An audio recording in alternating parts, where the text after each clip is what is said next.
Does the user interface settings confuse you? Do you feel like other maps have better user interfaces than you? Well, let me help you out. In a Fortnite creative game, a user interface is how players receive information from the game. This includes the heads-up display, or HUD, player nameplate information, maps, and the scoreboard. The HUD is where users get information on what is happening in a game. Use these settings to control what information the HUD displays and when it displays it. HUD info type specifies the type of information tracked in the HUD that can be found here. AI enemy elimination, number of hostile AIs eliminated. Score is the amount of score. Objectives is the number of objectives accomplished. Round status, only 2 teams. Show which team is winning. Note that this setting can only be used with games of 2 or more teams.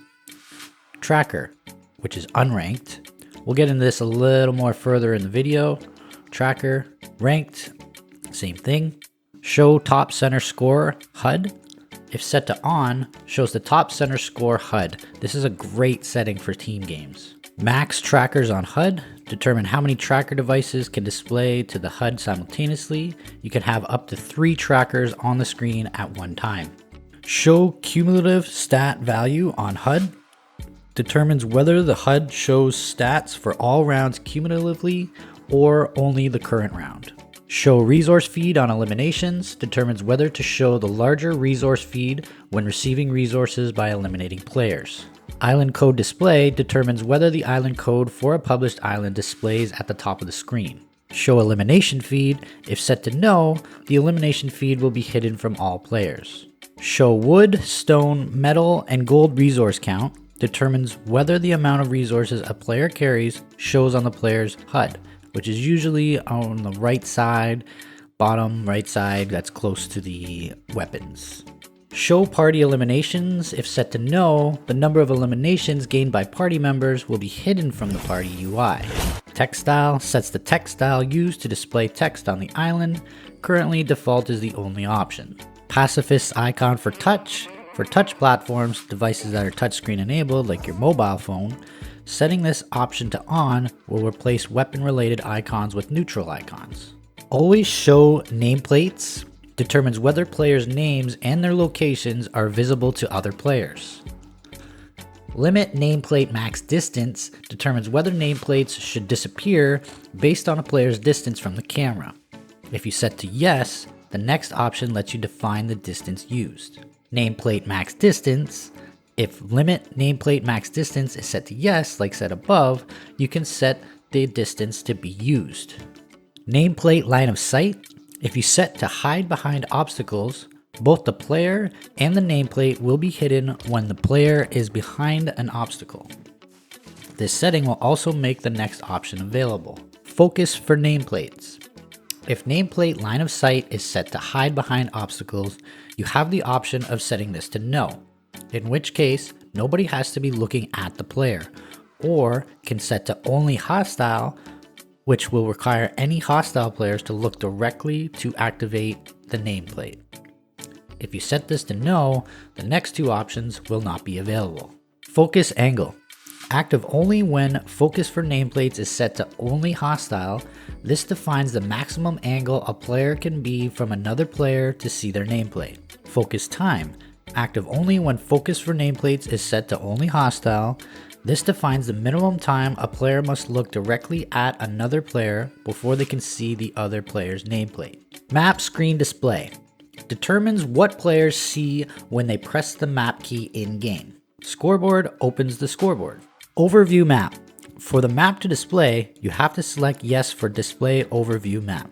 Last open tab opens whichever tab you were last on, along with the category. This can be helpful, for instance, if you're debugging the island and want to toggle back and forth between the game and the debug category. Display overview map. Determines whether the map displays when the map key is used. This must be set to yes to display with the overview map option above. If set to no, a message will display that says the map is not available. Game score display time. Determines how long the final scoreboard at the end of the game will display. Display scoreboard. Determines whether the scoreboard tab is included on the map key menu in-game. Display career scoreboard. Determines whether the career scoreboard, which is all the points a player has ever earned on this island, is included on the map key menu. Show cumulative scoreboard. If set to yes, the scoreboard will show the cumulative score for all rounds. If set to no, it will show the current round only. Include players who left game in scoreboard. You can choose to exclude the scores of any players who have left the game or continue to include their scores. First scoreboard column. This will control what columns are listed that users can see the stats of players within the map. No leaves this column blank, or you can choose to select one of the conditions below. Eliminations, which is the most eliminations overall. Assists, which is the most assisted eliminations. Eliminated is the least eliminations for the team or player. Collect items is the most collected items. Health amount of health left at the end of the round. AI eliminations, number of hostile AIs eliminated. Score is the amount of score at the end of the round. Objectives is the number of objectives accomplished in the round. Time left at the end of the round. Spawns left is the number of respawns left at the end of the round. Lap time is the average lap time per round. Time alive is the time survived until elimination. Damage dealt, the amount of damage dealt by a player or team. Damage taken, the amount of damage taken by a player or team. Race time is the best racing time, which is typically useful for racing or parkour games. Now there are other ways to control what is on the HUD. This would be by using the HUD controller device. I'll be going over this in a future video that I'm currently developing about how to make a tycoon game in Creative 1.0. So that's it for this quick little tutorial. I will add more beginner guide videos in the future, but for now, I'm going to be releasing in-depth videos about how to create games so that you can leave this boring stuff behind. Thanks for watching. You are greatly appreciated. Please consider subscribing and liking the video. Stay spicy. I'm out. Peace.